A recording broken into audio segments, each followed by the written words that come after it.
hear this lady. So what this does is it actually just separates our three vocals out Perfect. into 3 different tracks, and then we edit it all together. And then Anthony and I also, just to be doubly sure, are going to record straight into our computer. So, and you guys Anthony, just post audio though, correct? just audio. Yep. Okay. Right. So you can jump around if you want, but we might actually. Oh, okay. sometimes we do. Actually, we do sometimes put the video out on YouTube for our patrons. But if you're not comfortable with that, we don't have to. No, I'm fine. That's fine. Okay. It's fine. All right. So I'm gonna click. I'm gonna say 1, 2, 3, record. Then I'm gonna say, just so that we can sync up the audio. I'm just gonna say 1, 2, 3, clap. And then Steven's gonna say 1, 2, 3, clap. And that way we kind of let's just like line those up as best we can. And all 3 of us will clap, and it will not sound like it's on, just so you know. But trust us, it ends up being something that we can put together. So wait, I need to clap too. Yep, you'll clap too. Oh, right? Fun. Yes, that helps. Okay. Yeah. Sweet. First, we're gonna click. So first is just click, and then we'll do 2 claps. It's so convoluted, but it works. Okay, it's all good. All right, let's do it, Steven. Yeah. 1, 2, 3, click. All right, we're rolling. Yep. Okay, clap on 1, 2, 3. All right, now I'll go 1, 2, 3. Sweet. Great. We're on. All right. Guys are so pro. I'm gonna start with this. Oh yeah, I'm gonna start with this really dumb thing that I do. Ritual. That will make no sense. That will make no sense. Okay. I like Welcome it already. to the Gomers. Okay. Okay. Here we go. Hey, how's it going over there? So pumped to have Kristian Stanfill on our podcast. He loves La Croix. So do we. Now that is a La Croix you're drinking in that koozie. Just so we're clear. Right. Just so we're clear. Yeah. This isn't a brewski or something like that. Yeah, this is orange. LaCroix. Okay. Oh, okay. Here, let me see what I got. Hold on. There he goes. Our guest is gone. Oh, we should have been prepared. I drank them all. They're all gone. Oh no. I have more in my basement, but I'm not gonna make you wait. Oh yeah, and you can't drink. Well, what's your feeling on LaCroix? So we call it LaCroix here because we're from Wisconsin. I've heard it. Yep. But LaCroix, what's your feeling on flavor and brand and temperature, real quick? Oh, you're going like seltzer in general, right? Yeah, like, seltzer. Is there a brand you prefer over LaCroix even? Okay. Yeah, let's hear it. Okay. Well, let's start with temperature. It has to be ice cold. You can't drink room temperature sparkling water. That just like that feels like I'm a sociopath. What am I doing with my life? If I'm drinking room temperature sparkling water, I'm like, what am I doing? Okay. And as far as brand, I mean, LaCroix, I went away from LaCroix to bubbly for a minute, but I always come back to home, which is LaCroix. And then flavor, I used to have favorite flavors, and now I don't even care. I don't put a LaCroix in my hand, let it be ice cold. Equal opportunity. Yeah. Favorite right now though is the black. Is it blackberry? There's like a blackberry one, and guava. I really like the blackberry. Yeah. I would say my favorite at this point is blackberry bubbly. I'm gonna go on a limb here. I like a dark purple can.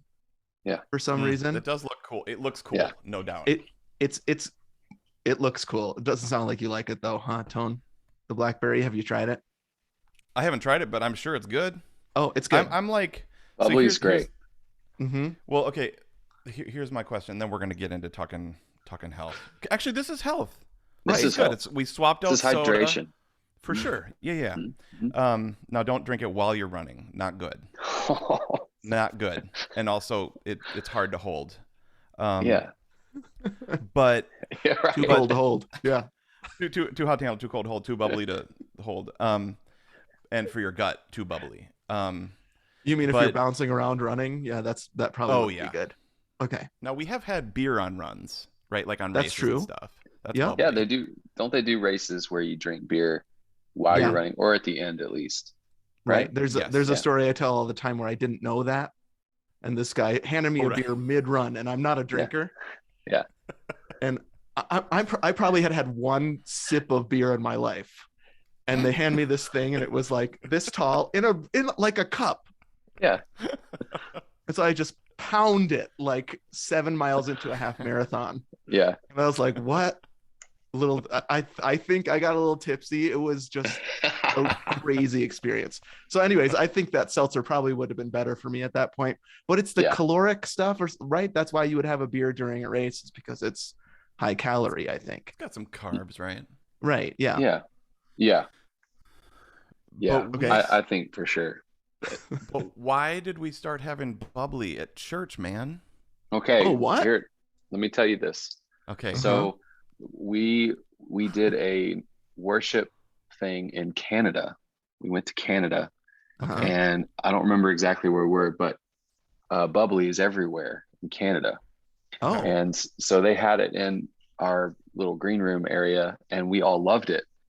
And Brett Yonkers' mother-in-law is like head of hospitality at Passion City Church. So we texted her and we were like, hey, can you get bubbly in the green room? And it hung around. I think now it's Montaigne. We have Montaigne in there, which is really good. You're right. It's local. Oh, it is. Shoot, I was about to diss it a little bit. No. That's okay. But I think it is a local company that makes it. They make it nearby. Okay, I love it. We'll edit that part out. Oh yeah, I love that. I don't like some of the flavors are a little weird. The Montaigne? Yeah. It's a little nuancy, right? Like the honeysuckle thing. I wish I had some here, but I don't mind it. But LaCroix is, like I said, it's home. You always come home to LaCroix. First love. Right. Let me tell you one other one to try next time you're at Publix. Now you're like a Dove Award winning singer songwriter, stadium singer. So I don't know if you still go to Publix. Oh yeah, man. Big Publix fan. fan. Sifo. Have you ever tried Sifo? No, but I'm gonna write it down. How do you spell it? Okay. SYFO. I think I've seen this. Yeah, it comes in like the little 8-ounce glass bottles or the 20 or 24-ounce plastic bottles. I think it's Publix-ish brand. But that was kind of like my gateway into seltzer water back in Florida, like 2007 or so, when I started trying to make the switch from soda to it. So try Sifo. Orange and the black cherry is really good. We drink a lot of sparkling water. So okay. Yeah, us too. And I always like trying a new one. Give it a shot. Yeah. Yeah. I'm always open. You never know. Sweet. All right. Well, thanks, Kristian. That's it. Thanks for coming onto the podcast. Guys, this has been fantastic. I didn't know I could cry that hard, and it's been a great time. Thank you so much. I mean, I wish this was unusual. People are like, did I miss something? Happened? What just happened? Did I just black out? Did they just do an entire interview and I didn't? Well, our listeners will not be surprised that we have you on and talked about seltzer for 7 minutes. But we should probably so here we are in the block. Our guest, Kristian Stanfill. Anthony, do you want to introduce him? You're closer to him than I am. We just met. Yeah, no, for sure. So this is welcome to Gomer Nation. This is Kristian Stanfill. He's the worship pastor and artist at Passion City Church.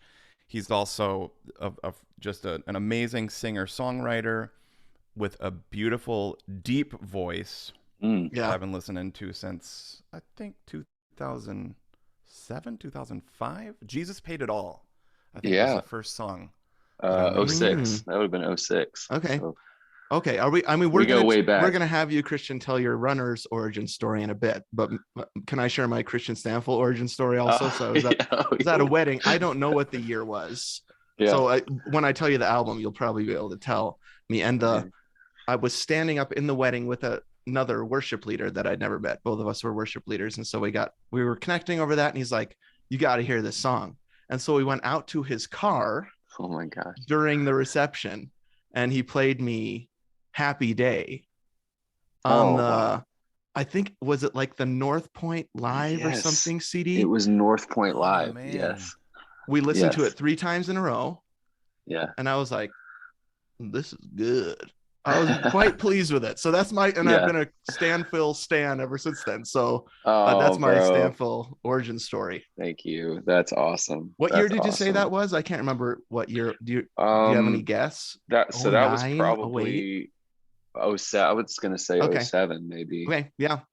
But yeah, 06 would have been Jesus Paid It All. And then Happy Day on the North Point record was maybe 07. So okay. All right. Yeah. That's awesome. I love that Jesus Paid It All one. Like, I just remember, because we were in New York, and Passion came to New York and played the Beacon Theater. I don't know if you were there yet. I was not there. No, I remember when we did that, but I was not there. No. Okay. I just remember it opened with, like, you know, it had delirious vibes, just keys, just sounds, just an aura. And then it was like a keyboard, like a texting sort of thing. So it seemed, again, pre-Daiba feel. And then I just remember it was Crowder, Hall, Tomlin. And then Louis spoke. And then the Jesus Paid It All came out, and I was like, this is a new voice, new rich voice that I really liked. Yeah. Yeah. So there we go. There's our thanks, guys. Origin stories. Beautiful. Thank you. Yeah. We were talking off podcast about like kind of these like seasons in worship music that have happened in the past 30 years or so, right? 90s to today. And so when you were sharing like what albums were like that for you, significant for you, I was just like, actually, that it's kind of weird that was a significant moment for me in worship music, and here's the guy right in front of me. So you guys know each other from church, and struck up a conversation, it sounds like, around running, which led you to eventually being here. But it sounds like originally what you guys were talking about has changed a little bit, right? Like something about your back at first, right, Kristian? Yeah. So I ran for, so if we got married and I was like barely 21, I started running probably 23 or 24. Okay. So probably for almost 15 years, I ran like pretty hard. And got way into it, got my miles way up. I thought a lot about my fitness and what I was eating. And then I ended up, I guess a couple years ago, just my lower back started hurting pretty bad. And not while I was running, but it was just a couple days after I would run. And I think maybe it was the toll that years of pounding the pavement, was taking on my body. So what about the way you stand when you play guitar? Maybe. Wow. So I'm just thinking of this right now. When I lead, even like one morning every couple weeks, my lower back hurts because of, obviously there's something wrong with how I'm standing. So I think I lean back a little bit. Yeah. I don't know if you do this, Anthony, like, and so then if I'm standing up there, then I'm like, oh, my back. So I've never made a connection to running before like that, but I'm thinking, I wonder if that is also like his position. That's a good point. I mean, because I've been wearing a guitar strap and playing guitar longer than I've been running. Yeah, and you kind of like wear it and kind of, just assume the position. You don't really think about it, but I would wonder if like that's, played a role in my lower back. I don't know. I haven't really thought about that, but that's a good point. Yeah, I wonder. But were you a racer also, or just a runner? So when I started running after my son was born. Isaac he'll be 15 this month, and he was about 6 months old. And there's something about having a kid that inspires you to get your life in order, you get a lot of perspective. And I was a pretty unhealthy person at that time, just eating whatever, and I didn't think anything about fueling my body. It was just more about what tasted good. And I was in Panama City Beach all summer leading at the student conference thing. And I decided that Panama City, 100% humidity, 99 degrees outside. It was time to buy running shoes to go running. And I don't know what happened, man, but something clicked in for me and I became obsessive for about a decade. And I ended up running 3 different marathons and a couple of half marathons. But more than that, it was a lifestyle. It was every morning up early, running miles, and it just became a real sacred time for me to like think and pray and explore. I have the kind of personality where, like, if you put me in a gym and ask me to lift weights, I will shrivel up and die a slow death. I need to like go out the door without a plan and just see where the day takes me. And so running, I felt like I'm just built for it. So that initially I just needed to get healthy, but then it truly became like an obsession, kind of like a lifestyle. And then, talk about having kids. Now we have 4 kids. So the more kids I had, the less time you have to train, the less time you have to, and, nutrition becomes just what's available at some point, Right. So, or what's left over on the plate. Or what's left over in the plate. Exactly. Right. The dad, what is that called? You're like grazing, the dad graze, right? Like, grazing. You only ate a quarter of your Chick-fil-A sandwich. Now it's I'll mine. eat the rest of it. Yeah, That's right.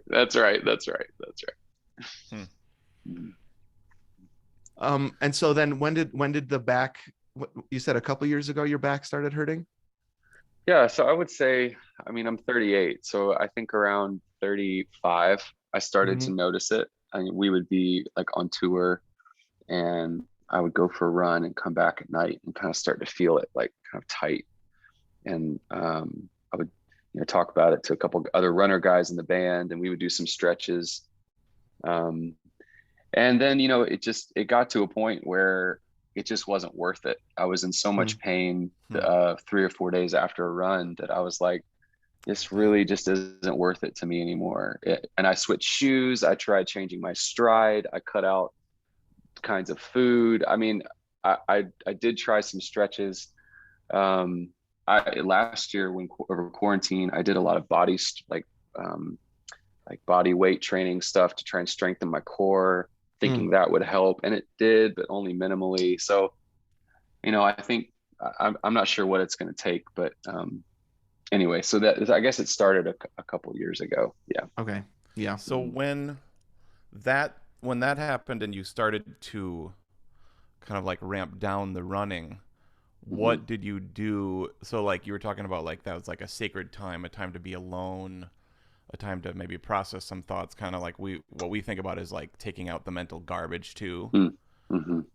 Did you pivot to doing something else, or did that start to pile up?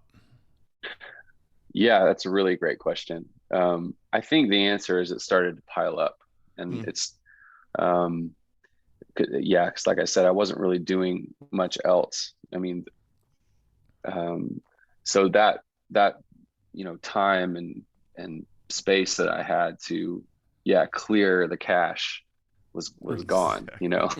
So so I think that actually more contributed to not just my body being unhealthy in my body, but even just my mind, had all this build up and pile up of stuff that like I wasn't really able to handle in a healthy way. And it kind of all compounded. And I think that actually is what more sat me down from running as opposed to my back. That ended up having more of an impact on my running than even my back did. And so that's what Anthony was telling me, that you guys were having a conversation, and at first you're like, oh, a block for me was when my back hurt. And then the more you guys started talking, now this seems to happen every time any of our guests talk to Anthony for a while, he gets like a layer deeper. And then the person is like, actually, we should talk about this other thing. That would be a more authentic conversation. And it sounds like it was kind of like your mentality that you were feeling like, actually, that feels more authentic as a block to my running than just the back. And it sounds like those things were connected. I think they probably are connected. I'll just back up a little bit. So when the pandemic happened in the spring of 2020, we had a full year planned of touring, and we had a lot of things planned out that we were really excited about. We had, been dreaming about for a long time. So when the pandemic happened, quarantine hit, we came home, and then everything gets canceled, and not just postponed. Eventually it was just all canceled. And so we're, church isn't happening. We're not in the office. We're not touring. And that just messed with me. I remember coming home, and all of a sudden my life was quiet and still, and I'm home, and everything that I had been working on was gone. And I was forced to look in the mirror, and I realized that when I took an honest look in the mirror, I think what I saw looking back at me wasn't something that I was super proud of. And it took most of 2020 to realize that I needed to get some help in unpacking, a lot of layers, not just dealing with the topical like stuff, but like getting back down to the very, very bottom, understanding how I got here. And so that's what I would say that became my priority, getting healthy, my mind healthy. That became my priority, and everything else just sort of took a back seat to that. Because it takes a lot of time and it takes a lot of energy. The kind of work that I'm talking about isn't like, oh, I'm just going to sit with my buddy for a second and tell him what's going on. This was like intensive counseling, intense accountability, brutal work, unpacking really hard stuff and looking at some things that I hadn't ever looked at in my own life. And that kind of work, I wasn't prepared for it. I don't think maybe you ever are, but it was so demanding and taxing and exhausting that I think everything else just became secondary to the work that I needed to do. And just this year, even coming out of the summer into the fall, I'm starting to, like, I've been running a little bit more actually, as the fall has been going. And I think it's because I have been able to sort through everything that was going on mentally. Now I'm able to, I feel a lot freer and lighter, and running is an option again. Which feels weird to say that, because I feel like some people, even like I was just saying, they go running to clear, your head. But it was almost like I needed to clear it so I could get back out and enjoy running again. Yeah, that has happened. That same kind of like cluttering of mind is kind of what took me off the street a while ago as well. Like, it's weird because it's almost like, so I didn't have a back injury, so there wasn't like a block of like I physically can't get out there. It was just a mental block. But it's weird because like I feel like running, or just some sort of like, well, just some great beautiful rhythms are kind of like the key to unlocking it. And so like when the key to unlocking it, you can't turn, then I just felt so stuck or something like that. It's like, yeah. So I don't know, like if you're feeling now like more unstuck, and then, because you told me like you went a couple times last week, right? Yeah, that's right.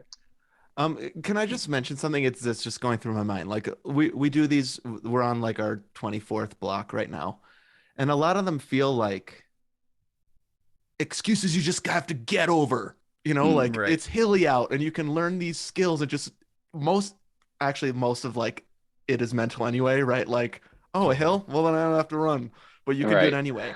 Or like some of the mental stuff we've talked about, and it feels like it always does come back to that, is like it is like a barrier or an excuse. This one feels different because it's like just a reality of your life, Kristian, of our lives. I think of probably everybody to a certain extent, their life last year or in the last 18 months to 2 years, where you saying, well, okay, my physical health is taking a backseat right now to my mental health doesn't seem like an excuse or like you need to, that was wrong. Like that just feels like a reality that you were going through. It was a block, but it was a choice you made that you, am I thinking about that right? It was like you made a choice and said everything else right now is on the back burner. And so I'm Yeah. gonna, like you said, take all this time and effort to address the mental stuff that's going on. Yes, for sure. And I don't mean to be dramatic, but I mean I hit a point last year, actually about a year ago, in 5 days.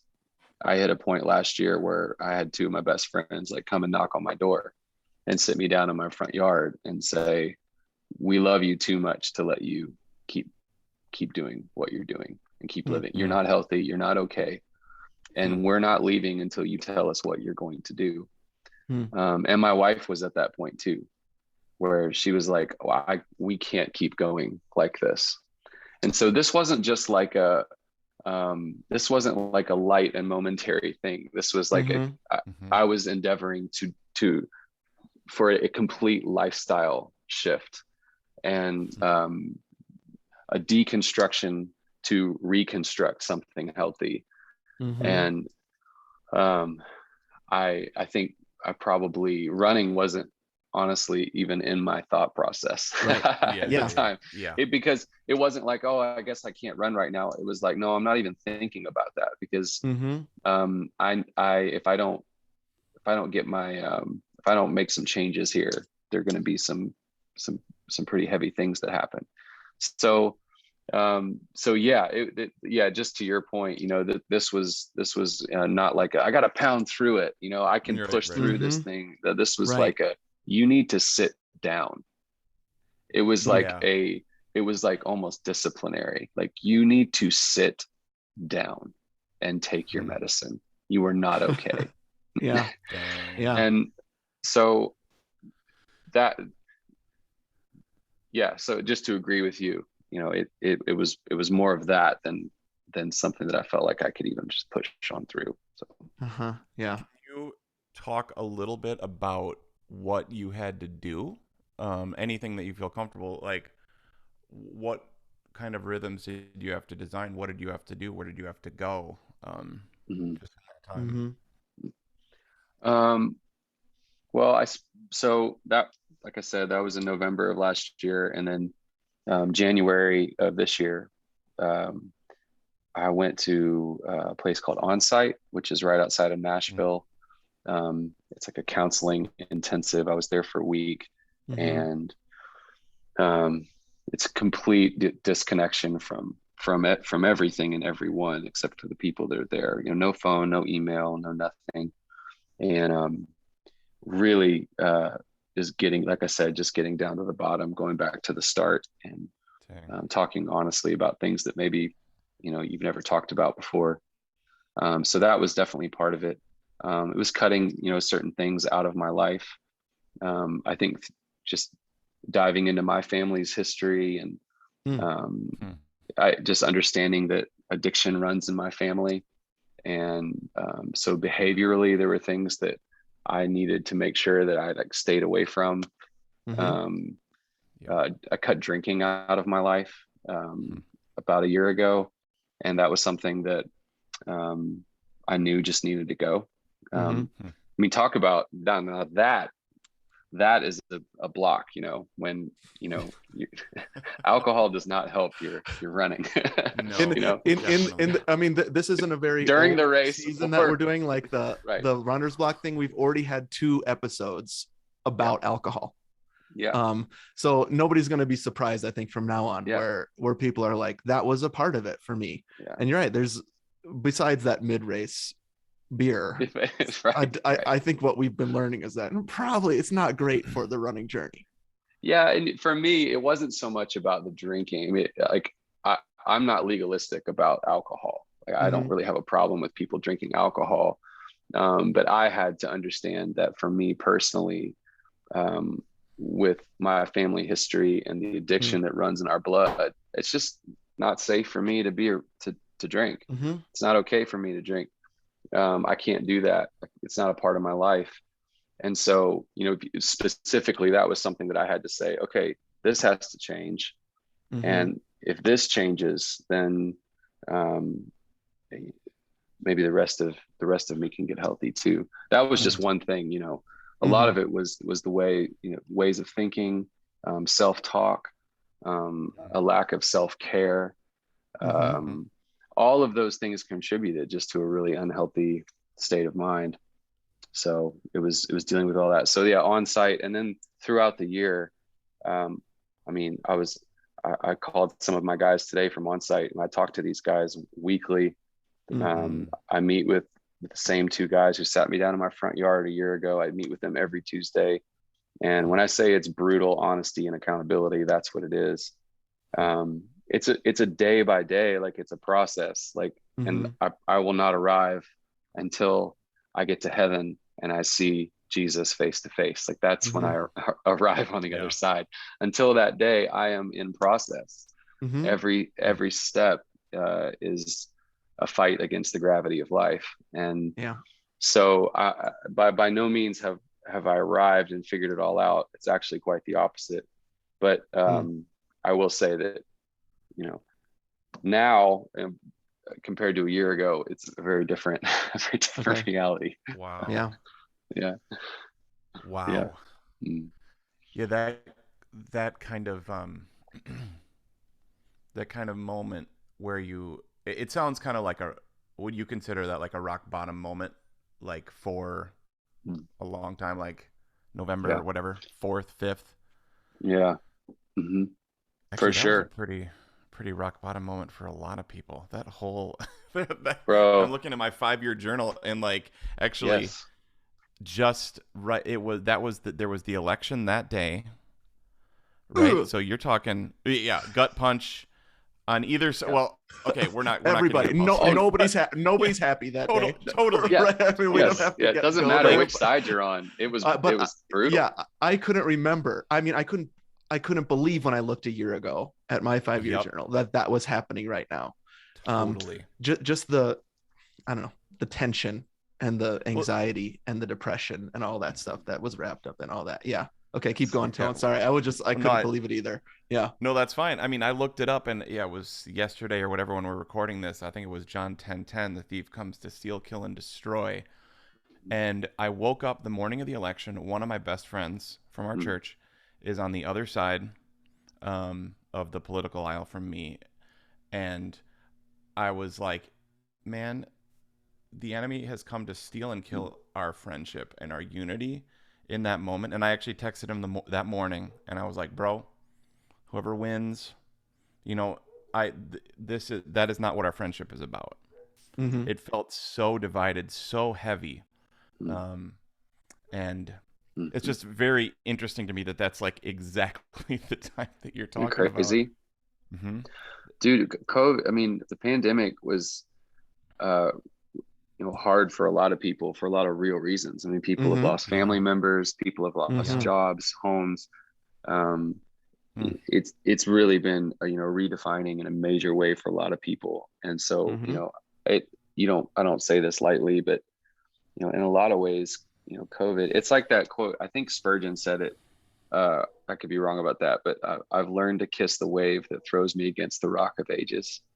And it's like COVID was this massive wave that like threw us all into this place of like, for me personally, I guess I can just say like it threw me into a place of desperation. Like I got to the end of myself truly in 2020.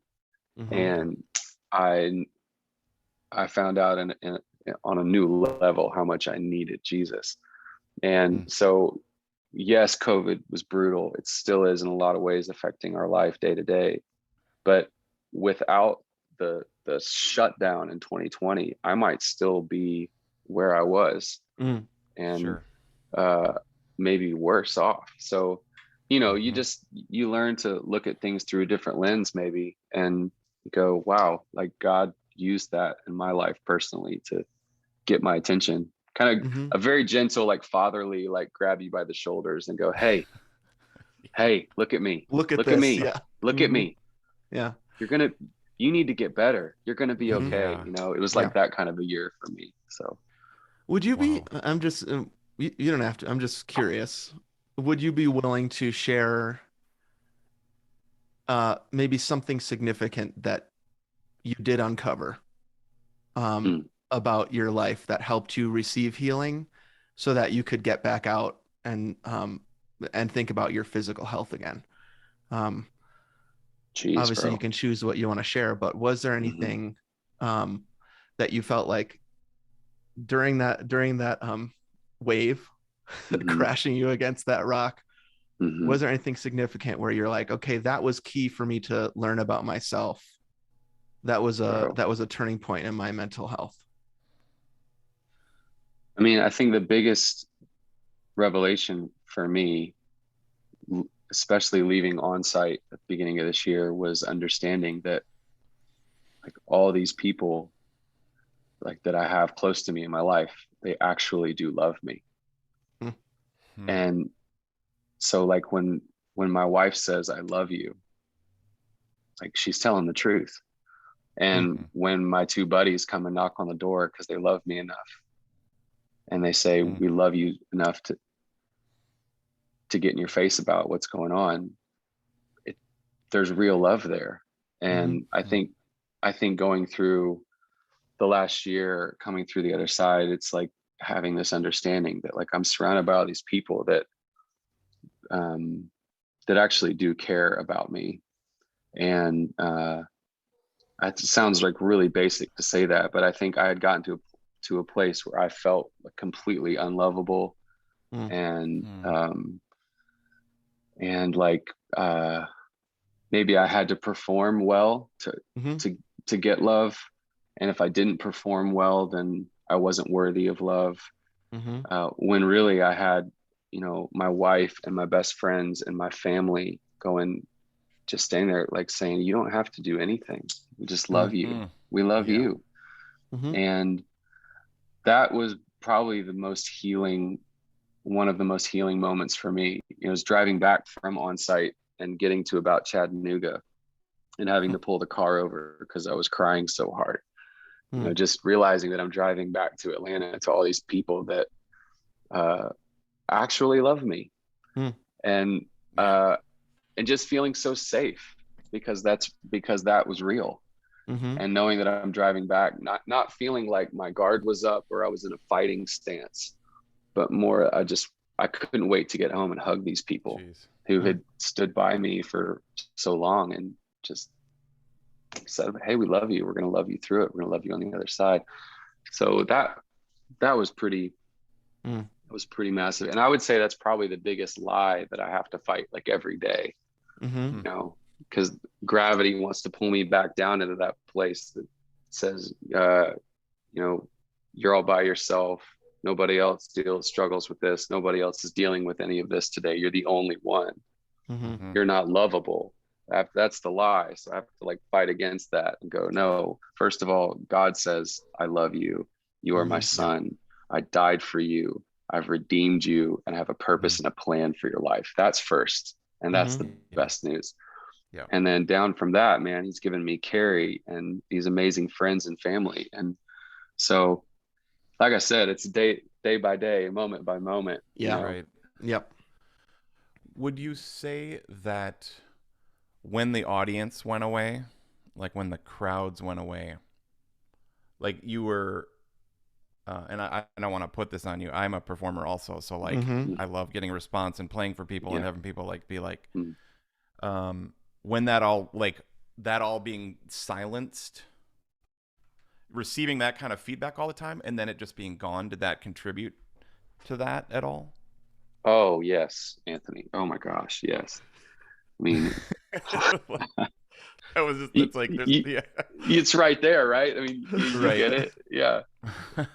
Yeah. I mean, when shutdown happened, we were on tour, and so we came home. Literally, we drove to Louisville, parked the bus, got off the bus, and about 2 hours later, they were like, back on the bus. We're going home. This tour's over, and all these things, you know, went away. And you think in that moment, you think like my identity is built on something bigger and better and stronger than a stage. Like you would hope that, but then when it all goes away, you find out what's really true. And it was really sad to me how much importance I had put into the stage and the tours and the things.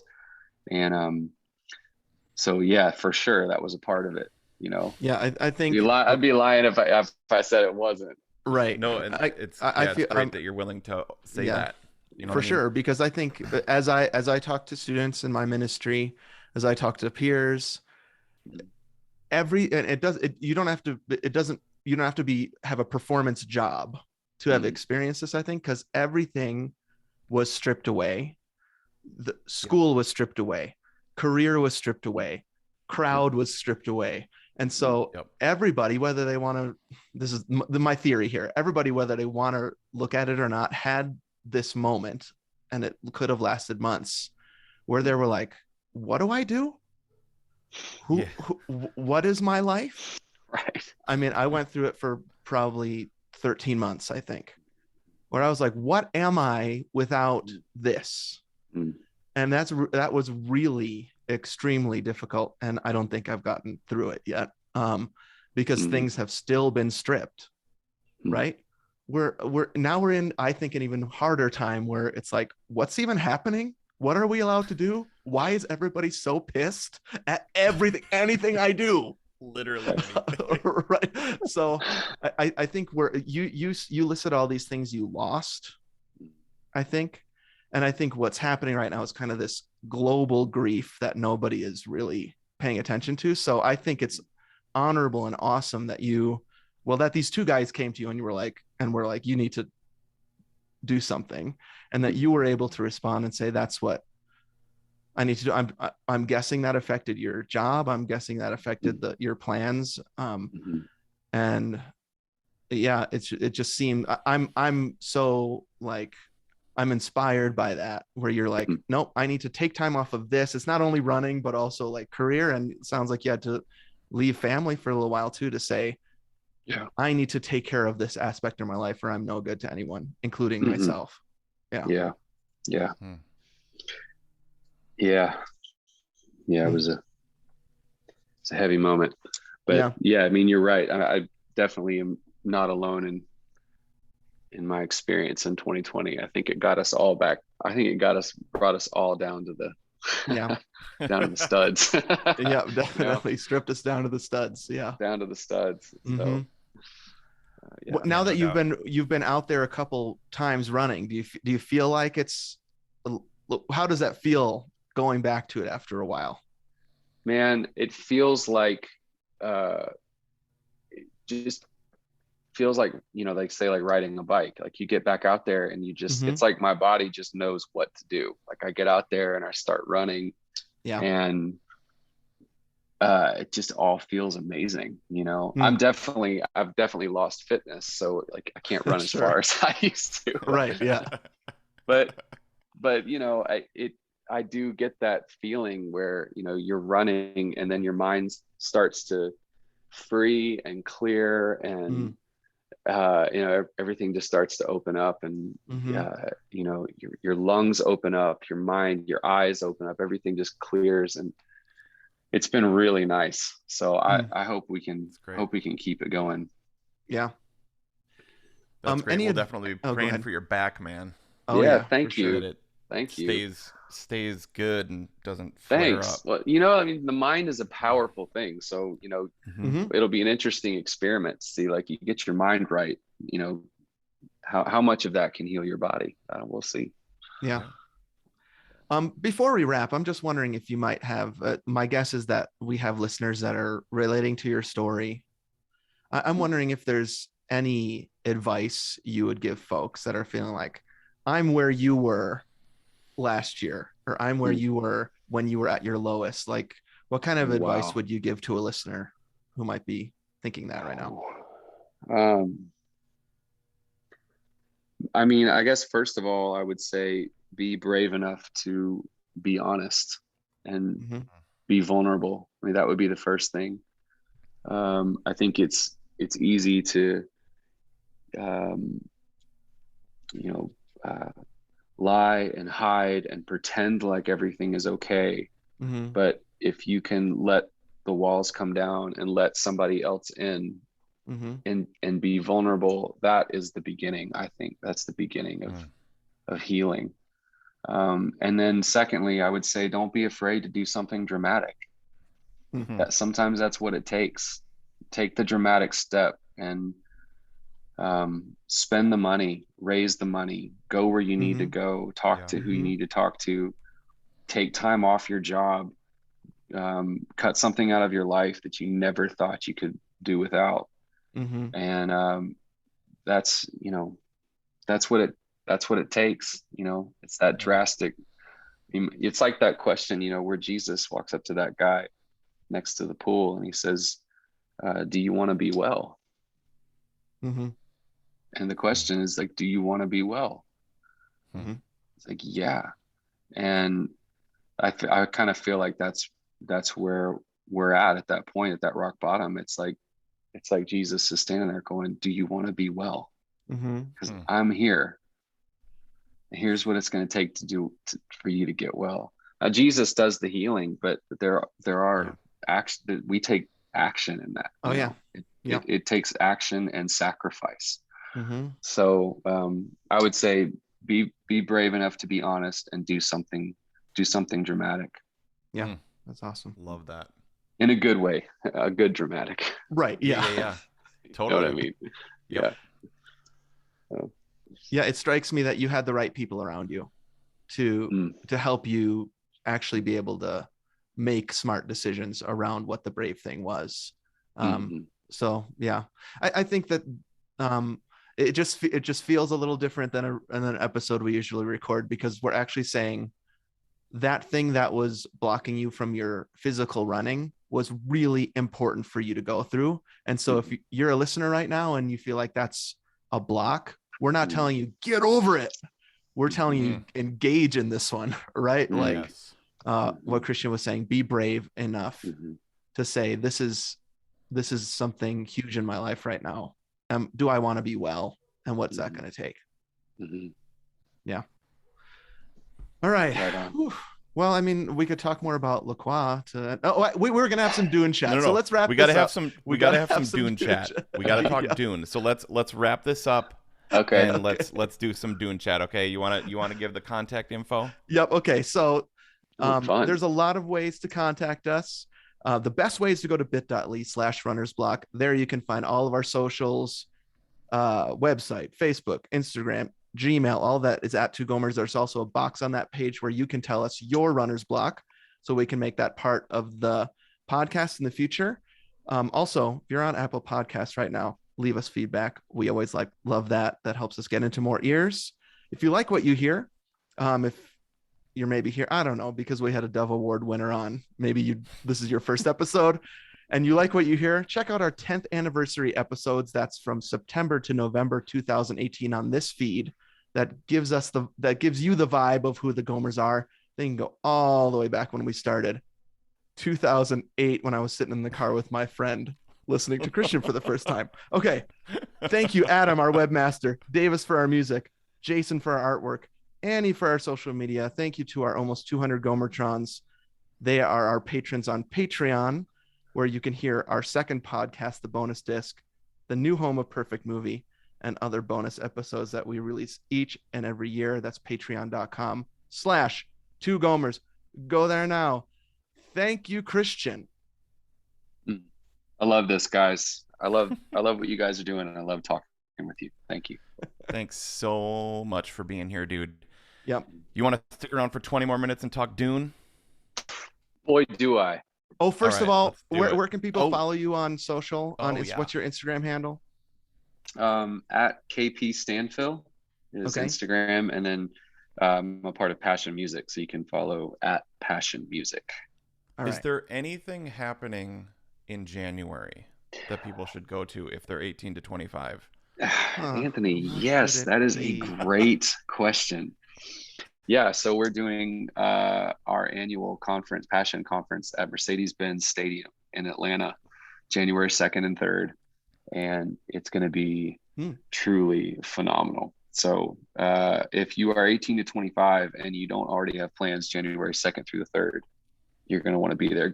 Passion 2022, the numbers 2022, passion2022.com, all the info, all the artists and speakers that'll be there, amazing. But it's always an incredible way to start the year. Really want people to be there. So sweet. Sweet, awesome, man. This is the first time I get to serve, and maybe only. So I'll be there right off the stage, making sure your batteries are charged and ready to go. Can't wait. Spiking the stage. Come on, baby. Come on. It's gonna be awesome.